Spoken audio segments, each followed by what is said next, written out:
Hello मेरे बच्चों, क्या हाल चाल है। मस्त होंगे और अपनी पढ़ाई का भरपूर आनंद ले रहे होंगे और लगातार आप अपनी एग्ज़ाम की तैयारी भी अच्छे से तरीके से कर रहे होंगे। मैं पवन सर आप सभी छात्रों का एक बार फिर से तहे दिल से स्वागत करता हूं आपके अपने YouTube channel HP YouTube channel पर। दोस्तों, अगर बात करने वाले हैं आज की वीडियो में, मैं कक्षा 10 हिंदी यूपी बोर्ड एग्जाम 2024 का संपूर्ण हल लेकर के आया हूं। दोस्तों, अगर आज की वीडियो अगर आप लोग पूरा देख लेते हैं तो 100% है दोस्तों। आपको यहां से मैं एक चैलेंज देता हूं कि आपको 70 में 70 लाने से कोई रोक नहीं सकता है। दोस्तों, आज की वीडियो बहुत ही शानदार होने वाली है। बात करें दोस्तों, आज के सभी महत्वपूर्ण क्वेश्चनों को लेकर के आए हैं और हल सहित लेकर के आए हैं। अगर दोस्तों बात करेंगे यूपी बोर्ड एग्ज़ाम में किस तरह से लिखना है, इसके बारे में भी आपको हम बताएंगे। तो रिक्वेस्ट करता हूं आप सभी छात्रों से जो अब की बार कक्षा 10 बोर्ड एग्ज़ाम की तैयारी कर रहे हैं, मैं उनसे रिक्वेस्ट कर रहा हूं बार बार कि अभी तक जो भी हमारे चैनल को सब्सक्राइब नहीं किया है, प्लीज़ उस चैनल को सब्सक्राइब कर ले और ज़्यादा से ज़्यादा लोगों को शेयर करें।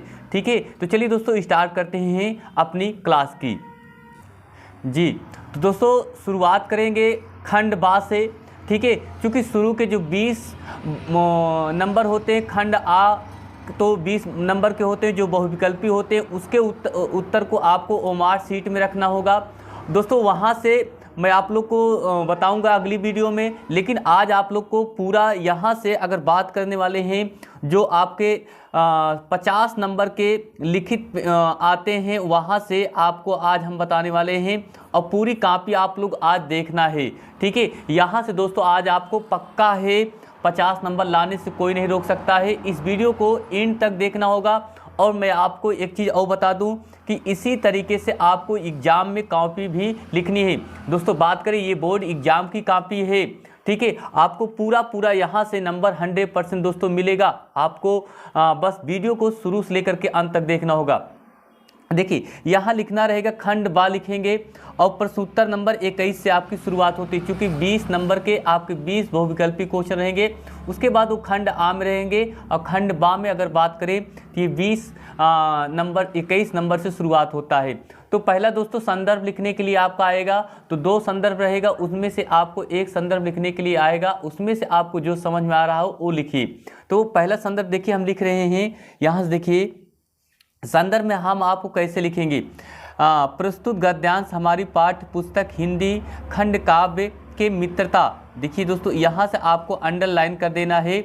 ठीक है, मित्रता नामक पाठ से लिया गया है। इसके रचयिता आचार्य रामचंद्र शुक्ल जी हैं। इसके रचयिता कौन हैं? आचार्य रामचंद्र शुक्ल जी हैं। दोस्तों अगर इतना आप लिख देंगे तो यहाँ से आपको संदर्भ में आपको लिखने के लिए आएगा। उसके बाद फिर हम व्याख्या करेंगे। क्या करेंगे दोस्तों? व्याख्या वहाँ 2 नंबर में लिखा रहेगा। व्याख्या किस तरह से करना है, आपसे कहेगा कि इस उपयुक्त संदर्भ का व्याख्या कीजिए। तो देखिए संदर्भ में क्या लिखेंगे। शुक्ल जी के अनुसार बुरी संगति एक मनुष्य के लिए उतना घातक है जितना कि बुखार आ जाने से हो। यदि कोई व्यक्ति ज्वर से पीड़ित है, यदि कोई व्यक्ति ज्वर से पीड़ित है तो ज्वर उसकी शरीर की स्वस्थता को नष्ट कर देती है। तो ज्वर उसकी जो शरीर की स्वस्थता होती है वो क्या करता है? नष्ट कर देता है या देती है। उसी प्रकार बुरी लोगों का संगत करने से मनुष्य का पतन होता है। दोस्तों ये देखिए आपने संदर्भ व्याख्या कैसे की। तो उम्मीद करता हूँ पूरी कॉपी आपको देखना होगा। ठीक है, ताकि समझ में आएगा। चलिए उसके बाद तीसरा क्वेश्चन आपका लिखने के लिए आएगा। तीसरा वहाँ देखिए आप क्वेश्चन के अनुसार देख सकते हैं, लिखा यदि युवा पुरुष की संगति बुरी हो जाती है तो वह अपने पैरों पर बधी चक्की के समान हो जाती है जो उसे दिन प्रतिदिन गड्ढे में गिराती जाएगी। ठीक है, तो 3 क्वेश्चन आपने यहाँ से देख लिया। इसके आगे हम आपको पूरा दिखा रहे हैं। ठीक है भाई, चलिए देखिए। तो अब उसके बाद हमारा ये 22वां क्वेश्चन होगा। जो 22वां क्वेश्चन होगा दोस्तों वो काव्य संकलन से लिया जाता है। तो काव्य संकलन के देखिए यहाँ से का नंबर में लिखेंगे। ठीक है, श्री कृष्ण उद्धव से कहते हैं, श्री कृष्ण ने उद्धव से कहते हैं कि इससे ब्रज भुलाया नहीं जा रहा है। वृंदावन गोकुल के वन और बगीचे की घनी छाया को मैं भुला नहीं पा रहा हूँ। प्रातः होते ही यशोदा मैया और नंद बाबा को देखकर मुझे बहुत प्रसन्नता होती है और यशोदा मैया मुझे माखन रोटी दही सजाकर अपने हाथों से खिलाती है। गोपियों और ग्वाल बालों के साथ खेलते हुए पूरा दिन हंसते हुए बीते जाता है। ये भी आप दोस्तों 22 नंबर का ये क्वेश्चन है। ठीक है, तो 23वां नंबर जो क्वेश्चन होगा वो कैसा होगा आप चलिए दोस्तों, तो 23वां नंबर जो क्वेश्चन होगा दोस्तों वो आपका जीवन परिचय लिखने के लिए आएगा। 3 जीवन परिचय लिखने के लिए आता है आपको, उनमें से आपको जो भी याद है आप उसको अच्छी तरीके से दोस्तों क्या करना है, लिखना है। ठीक है, तो चलिए देखिए यहाँ 23वां नंबर में हम आचार्य रामचंद्र शुक्ल का जीवन परिचय लिखने के लिए लिख रहे हैं। ठीक है, तो जीवन परिचय देखिए कैसे लिखेंगे, बिल्कुल यहाँ से आपको 3 नंबर दोस्तों मिलेगा। ठीक है, आचार्य रामचंद्र शुक्ल का जन्म सन 1884 ईस्वी को बस्ती जिले के अगोना, ठीक है, ये अगोना नामक ग्राम में हुआ था। तो याद रखना आचार्य रामचंद्र शुक्ल का जो जन्म हुआ सन 1884 ईस्वी को बस्ती जिले के अगोना नामक ग्राम में दोस्तों इनका जन्म हुआ था। इनके पिता का नाम पंडित चंद्रवली शुक्ल था, जो सुपरवाइजर में कानूनगो थे। बालक रामचंद्र शुक्ल ने अपनी प्रारंभिक शिक्षा मिर्ज़ापुर के मिशन स्कूल से प्राप्त किया। गणित में कमज़ोर होने के कारण इनकी शिक्षा आगे नहीं बढ़ सकी। इन्होंने इंटर में दाखिला लिया किंतु परीक्षा पूर्व ही विद्यालय छूट गया। इसके पश्चात इन्होंने मिर्ज़ापुर कार्यालय में नौकरी कर ली। स्थानानुकूल न होने के कारण इन्हें नौकरी छोड़नी पड़ी। अतः इन्होंने मिर्ज़ापुर के मिशन स्कूल में चित्रकला के अध्यापक का कार्य करते हैं। ठीक है, उसके बाद इनका रचनाएं लिखने के लिए कहेगा। तो ये प्रसिद्ध निबंधकार, आलोचक, इतिहासकार के श्रेष्ठ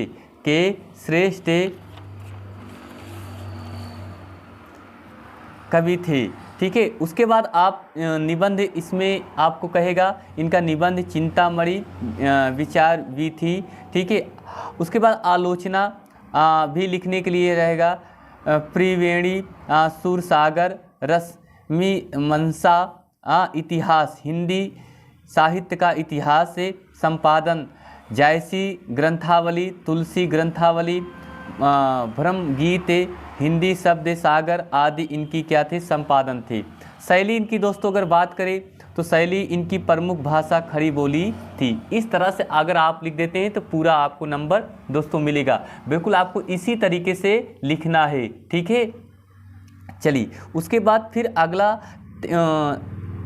नंबर रहेगा जो काव्य संकलन से, तो तुलसीदास का जीवन परिचय लिखने के लिए आ सकता है एग्जाम में। तो तुलसीदास का जीवन परिचय देख लीजिए जल्दी से। इनका जीवन परिचय, गोस्वामी तुलसीदास जी का जन्म सन 1532 ईस्वी में राजापुर गांव में हुआ था।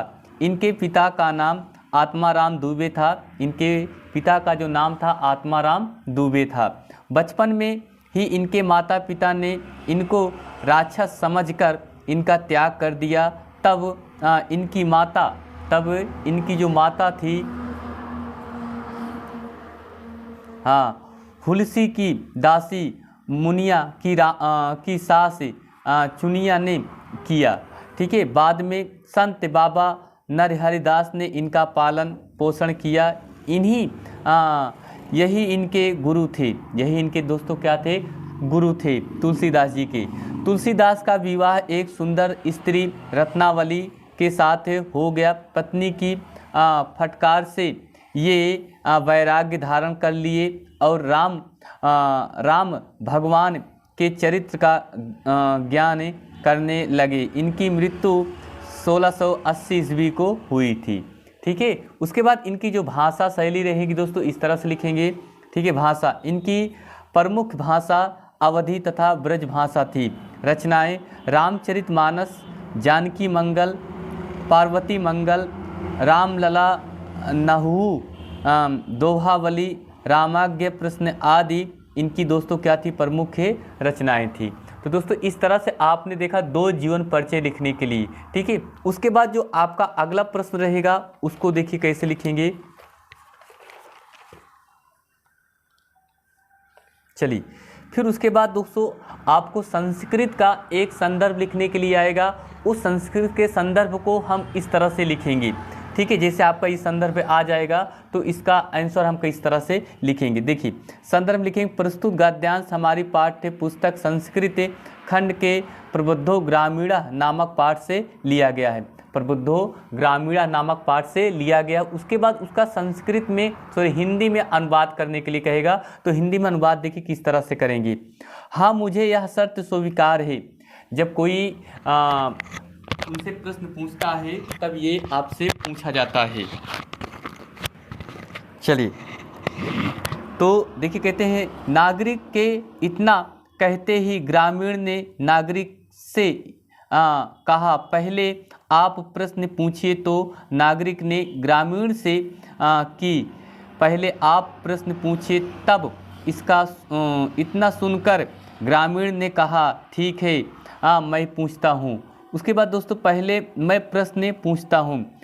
कहता है कि बिना पैर के दूर तक चला जाता है, साक्षर है किंतु पंडित नहीं है, मुख न होने पर भी स्पष्ट बोलता है, जो यह जानता है वह पंडित है। अब उसे इसका उत्तर बताओ। ये दोस्तों इसका अर्थ लिखने के लिए इतना कहेगा, ठीक है। फिर उसके बाद अगला आपका 24 नंबर रहेगा। तो प्रवासी, यहाँ देखिए, एक प्रवासी का मित्र कौन है, घर का मित्र कौन है, ठीक है ये। उसके बाद आगे देखिए, यहाँ से एक रोगों का मित्र कौन है और एक मरने वाले का मित्र कौन है। एक प्रवासी का मित्र धन होता है, घर का मित्र उसकी पत्नी होती है, रोगियों का मित्र वैद्य है तथा मनसे वाले का मित्र दान होता है। उसके बाद दोस्तों 24 का आपका गा नंबर लिखने के आएगा। आपको एक संस्कृत में श्लोक लिखने के लिए आएगा। क्या लिखने के लिए आएगा? श्लोक, ठीक है। तो उस श्लोक को अगर आप लिखते हैं 2 अंक यहाँ से भी आपको मिलेगा। तो श्लोक बिल्कुल आसान है दोस्तों, ये आप लोग लिख देना। सर्वे भवन्तु सुखिनः, सर्वे सन्तु निरामया, सर्वे भद्राणि पश्यन्तु माँ कश्चित् दुर्भागे भवेत्। इतना आपको लिख देना है। फिर उसके बाद संस्कृत खंड का आपसे आपको 2 प्रश्न उत्तर लिखने के लिए आएगा, जिसमें से आप ये पहला उत्तर लिख सकते हैं, वाराणसी विधानम शिल्पानम कलापन चा कृते प्रसिद्धम अस्ति। उसके बाद दूसरा आप लिख देंगे, विद्या अभ्यासेन वर्धते। विद्या जो होती है अभ्यासेन अर्थात अभ्यास करने से प्राप्त होती है, ठीक है। उसी प्रकार 24 का अंगा देखिए, यहाँ आपको लिखने के लिए ये लिख देंगे, ठीक है। इसके आगे हम आपको दिखा। चलिए दोस्तों, तो उसके बाद 26 नंबर हमारा जो क्वेश्चन रहेगा वो रहेगा आपका निबंध। क्या रहेगा दोस्तों? निबंध लिखने के लिए आएगा, जो पर्यावरण प्रदूषण पर लिखने के लिए आएगा। यहाँ से आपको 8 नंबर मिलेंगे। तो सबसे पहले पर्यावरण प्रदूषण में आपको रूपरेखा तैयार करनी होगी। रूपरेखा के अंतर्गत आपको लिखना होगा नंबर 1 में प्रस्तावना, नंबर 2 में प्रदूषण का अर्थ है, नंबर 3 प्रदूषण के प्रकार, वायु प्रदूषण, ध्वनि प्रदूषण, मृदा प्रदूषण, जल प्रदूषण, और चौथा नंबर लिखना है प्रदूषण के रोकथाम। उसके बाद लास्ट में आपको उपसंहार लिखना है, ठीक है। ये आपको पूरा लिख देंगे दोस्तों यहाँ से, तो आप लोग को बहुत अच्छा नंबर मिलेगा। और सेम ऐसे ही आप लोग को एग्जाम में काफ़ी लिखनी है, ठीक है भाई। चलिए आगे देखते हैं। देखिए ये प्रस्तावना था। उसके बाद ये प्रदूषण का अर्थ आप लोग इसमें पूरा पढ़ लीजिए तो अच्छा से आपको समझ में आ जाएगा, ठीक है। चलिए आगे देख लेते हैं। उसके बाद देखिए यहाँ से आप देख रहे हैं प्रदूषण के प्रकार। नंबर 1 हेडिंग आपने, प्रदूषण हमें कई रूपों में दिखाई देते हैं। नंबर 1 वायु प्रदूषण, विभिन्न जीवों को जीवित रहने के लिए ऑक्सीजन की आवश्यकता होती है। वृक्षों की अत्यधिक कटाई तथा कारखानों से निकलने वाला धुआं वायुमंडल को दूषित कर रहा है, जिससे ऑक्सीजन की कमी तथा कार्बन डाइऑक्साइड बढ़ रहा है, जो हमारी स्वच्छता के लिए बहुत ही हानिकारक होता है। ठीक है, ये देखिए। उसके बाद इसी तरीके से आप देख लीजिए जल प्रदूषण, उसके बाद मृदा प्रदूषण। मृदा प्रदूषण में आप लोग को भी दिखा रहे हैं, पूरा लिख देना है। ठीक है भाई, चलिए आगे। फिर देखिए 26 नंबर में आपको अग्रपूजा खंडकाव्य से लिखने के लिए आएगा। तो अग्रपूजा खंडकाव्य के आप किसी भी एक नायक का चरित्र चित्रण करने के लिए आएगा, आप लोग उसमें लिख देंगे। देखिए जैसे लिखा है, अग्रपूजा खंडकाव्य के लेखक पंडित राम बहोरी शुक्ल जी हैं। अग्रपूजा खंडकाव्य के प्रथम सर्ग पूर्वाभास है। इस सर्ग का कथा का प्रारंभ दुर्योधन द्वारा समस्त पांडवों तथा विनाश करने के लिए लक्षागृह में आग लगा देने पर उन्हें विश्वास हो गया कि अब पांडवों का विनाश हो जाएगा, किंतु श्री कृष्ण की सहायता से पांडव लक्षागृह से सुरक्षित जीवित निकलकर दुर्योधन के चाल को विफल कर दिया। तो दोस्तों ये पूरा अगर आप लोग पूरा देख लेते हैं और तैयार कर लेते हैं तो बहुत बेहतर रहेगा, और ऐसा ही आप लोग को पूरा एग्ज़ाम में लिखने के लिए आएगा। ठीक है, चलिए आगे दिखाते हैं हम आपको ये। ठीक है, इसके आगे आप लोग ये तैयार कर लीजिए। ठीक है भाई, तो अगर इतना आप तैयार कर लेते हैं दोस्तों, मैं बता रहा हूँ आप लोग को बोर्ड एग्ज़ाम में यहाँ से मैं आपको बता रहा हूँ कि 70 में 70 लाने से दोस्तों कोई रोक नहीं सकता है। ठीक है, तो बस दोस्तों इतना ही, और मिलेंगे अगली क्लास में। आप सभी लोग अपनी तैयारी को अच्छी तरीके से करते रहिए दोस्तों। अगर कोई भी समस्या हो तो आप लोग प्लीज़ कमेंट बॉक्स में ज़रूर बताइए। ठीक है, चलिए दोस्तों मिलते हैं एक नई क्लास में। थैंक यू आप सभी छात्रों को।